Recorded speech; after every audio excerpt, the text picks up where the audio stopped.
Yo, Otto and Ben. What's up, my dudes? Greetings from Seattle, Washington. Hope your holidays are coming along swimmingly. We got wine here for you for Vine Archive. It's quite the set, I must admit.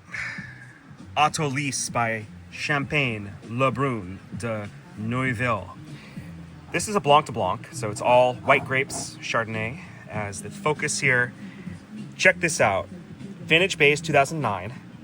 Disgorgement 2021. So this spent 12 years on the lees, which gives that wonderful toasty, creamy brioche, breadcrumb, saltine cracker, delicious complexity that we love in Blanc de Blanc champagne. So that'll be a real treat for you, especially if you're getting into smaller producers. This is actually a CM, which we hardly ever see. That means cooperateur manipulant. So it's sort of a team project, if you will. Next here from the Veneto region of Italy. This is up in the north near Valpolicella, Larco. I mean, all these are kind of small niche producers because that's what I often roll with. Larco Rùbeo. This is based on Cabernet Franc, much like the Giuseppe Quintarelli Al Zero. It's an alternative grape variety and does really well in the Veneto. This is in contrast to a lot of the Corvina-based blends that we see from like Amarone and Valpolicella. So Rùbeo with that classic reverse accent mark of northern Italy.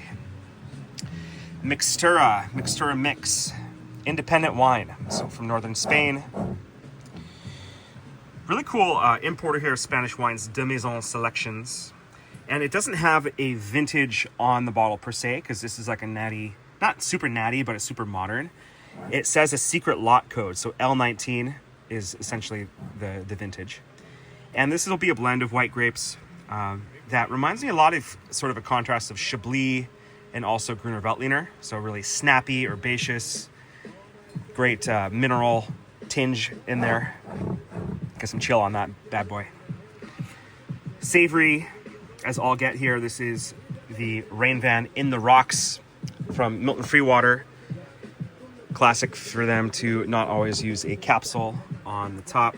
This comes from the southern side of Walla Valley on the Oregon part in the Rocks District. They have these really kind of acidic soils, which means that in contrast, the wines have a less acidic presence. So the wines are really broad and textural on the palate, super savory. Morgon here. So wax capsule, you'll just want to drive your helix right into the wax and pull. This is Marcel Lapierre, Morgon. Secret code here on the back. The S means that it does have a touch of sulfur to act as a stabilizer. If you're ever in France, in Beaujolais, you might see N, which means no sulfur. You usually only see those in either France or Beverly Hills at a hip wine bar. We don't see them up here in the Pacific Northwest. But Gamay Noir, super glue, crushable. You could put a chill on it or decant it, get some splash air on it. It'd be delicious. Another glue here.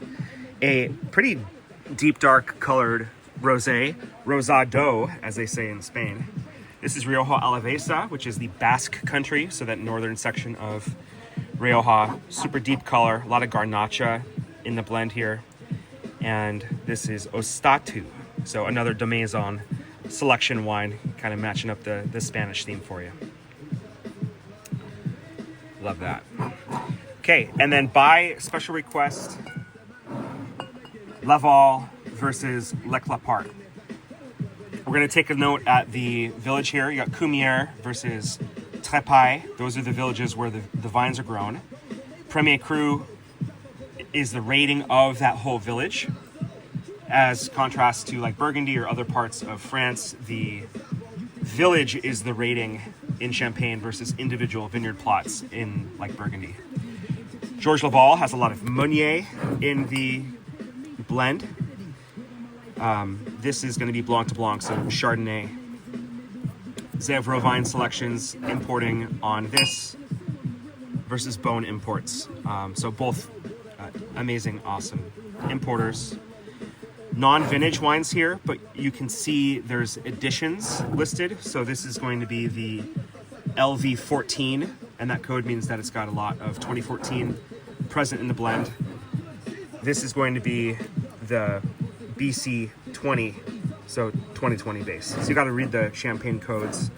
And what we'll see on the back here is the RM code, meaning grower. So they grew the fruit, made the wine. Same thing here in this papyrus font, RM. Okay, there's your set. Enjoy. Cheers.